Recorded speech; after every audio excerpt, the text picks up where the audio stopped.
Assalamualaikum. Salam. Mohon maaf Mbak, saya Najmi Hasmita, saya dari Pondok Pesantren Nasatul Tulab. Iya. Ada tugas dari pondok, ingin mewawancarai alumni dari Pondok Pesantren Nasatul Tulab. Apakah boleh Mbak? Iya, enggak apa-apa. Nama saya Udima. Kebetulan saya juga alumni dari Nasatul Tulab Prajen Caplong. Tapi saya angkatan kalau nggak salah 99. Mungkin adiknya masih belum lahir waktu itu. Jadi gimana tugasnya? Mau apa saja yang diwawancara? Yang pertama, gimana perasaannya Mbak ketika pertama kali mondok? Perasaan apa enggak? Oh, kalau masalah perasaan, pasti setiap anak pertama kali mondok nggak bakal kerasan deh. Kenapa? Karena waktu itu ketika pertama kali mondok semua suasananya sudah berbeda ketika di rumah, ya kan? Di rumah misalkan kita enaknya nongkrong, nonton TV, tiba-tiba di pondok nggak ada apa-apa. Ya, pelajarannya sudah yang berat-berat. Pastinya nggak kerasa pertama kangen orang tua, kangen nongkrong sama teman-teman, ya kan? Nah, kita sama kayak gitu juga. Tapi mungkin seiring berjalannya waktu kita mencoba untuk berbaur dengan teman-teman yang lain, kita coba meskipun agak malu, awalnya pasti malu karena nggak ada yang kenal, ya kan, nggak ada yang akrab, ya tapi mau gimana lagi, kita harus paksakan, kita harus mencoba untuk beradaptasi dengan teman-teman di sana.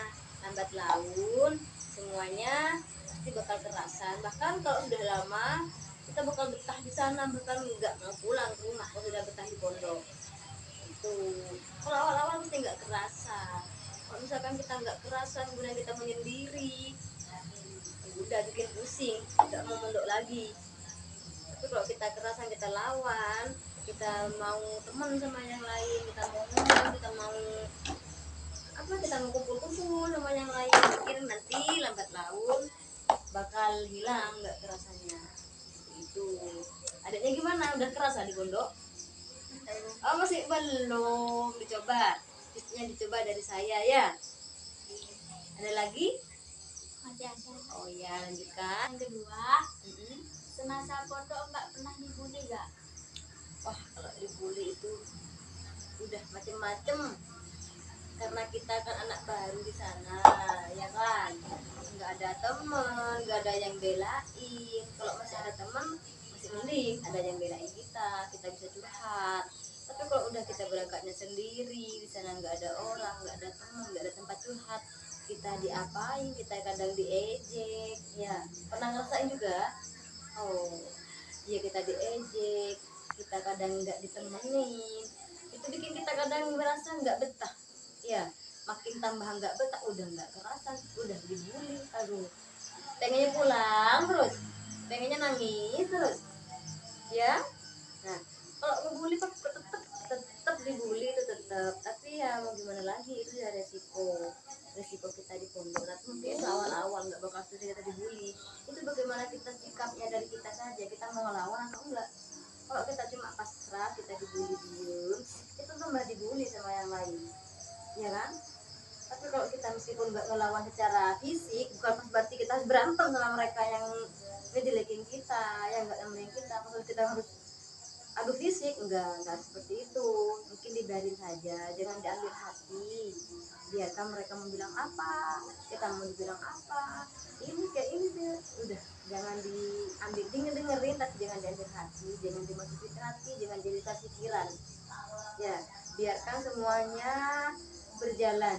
Nanti kalau kita sudah lama juga, mereka juga akan bosen ngebulinya, mereka juga sudah bosen, tinggal gimana kitanya aja, kita mau tetap dibully atau kita mau bangkit. Itu tergantung dari diri sendiri.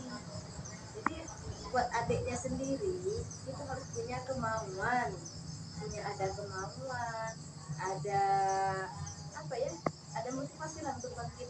Jangan mau kita ditindas sama yang lain, mentang-mentang kita kecil, mentang-mentang kita masih baru, kita mau dibully seenaknya sama mereka.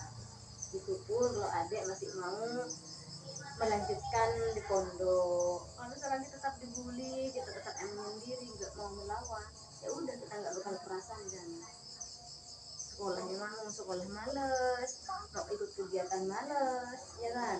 Mau nanti takut ketemu sama itu dibilangin ini, takut ketemu sama itu nanti diejekin ini, jadi kita males sama kemana-mana, ya.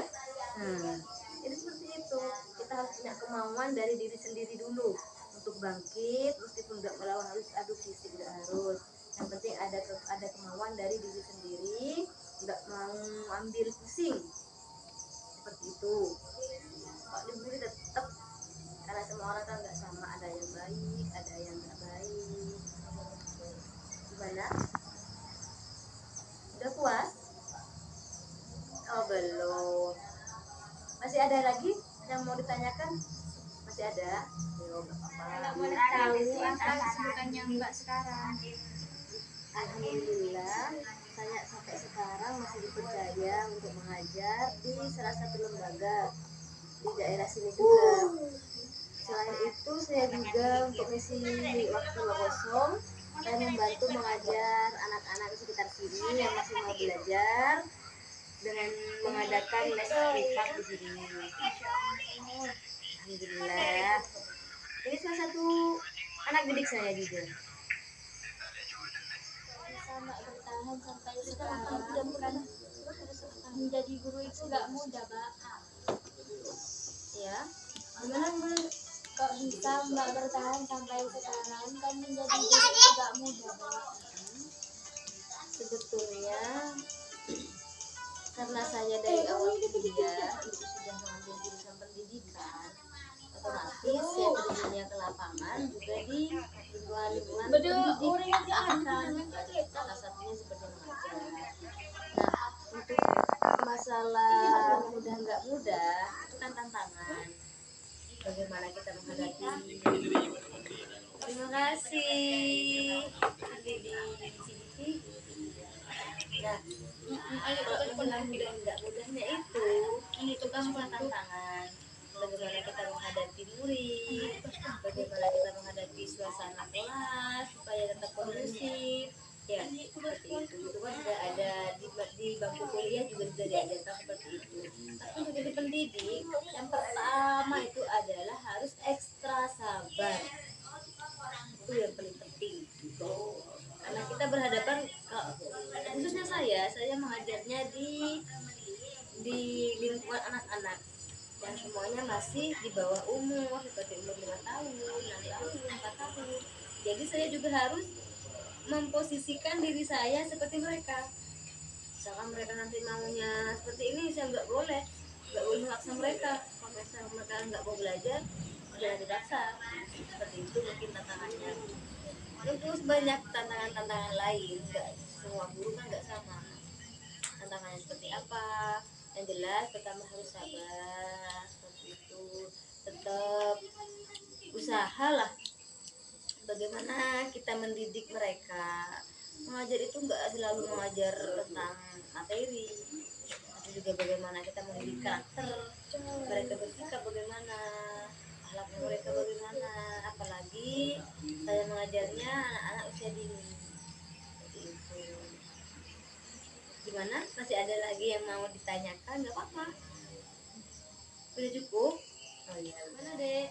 Masih ada lagi yang mau ditanyakan atau masih ada unek-unek yang mau diutarakan? Alhamdulillah cukup, Mbak. Oh ya. Terima kasih atas waktunya.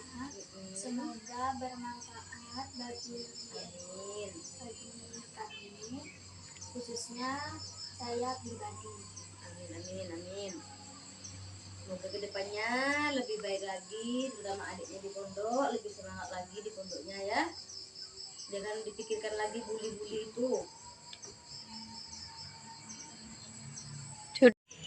Gimana dek? Masih ada yang mau ditanyakan atau masih ada unek-uneknya adek yang mau disampaikan? Alhamdulillah cukup, Mbak. Oh iya. Terima kasih atas waktunya.